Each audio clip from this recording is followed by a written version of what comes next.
മുഹമ്മദ് നബി സല്ലല്ലാഹു അലൈഹി വസല്ലം മക്കക്കാർക്ക് ഏറെ പ്രിയപ്പെട്ട ആളായിരുന്നു. നബി സല്ലല്ലാഹു അലൈഹി വസല്ലം അത് ഇസ്ലാം പരിചയപ്പെടുത്തുന്നതിന് മുമ്പ് അവർക്കൊക്കെ ഇഷ്ടമുള്ള ആളും ഏറെ പ്രിയപ്പെട്ട ആളുമായിരുന്നു. എന്നാൽ ഇസ്ലാമിനെ പരിചയപ്പെടുത്തിയതിന് ശേഷം അവർക്കെല്ലാം വെറുപ്പും വിദ്വേഷവും പ്രവാചകനോട് തോന്നുകയുണ്ടായിട്ടുണ്ട്.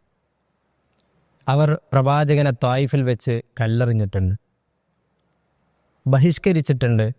അതുപോലെ തന്നെ അവിടുന്ന് എല്ലാ പ്രയാസങ്ങളും സഹിച്ച് പ്രവാചകന് നാടുവിട്ടു പോകേണ്ട അവസ്ഥ വന്നിട്ടുണ്ട്.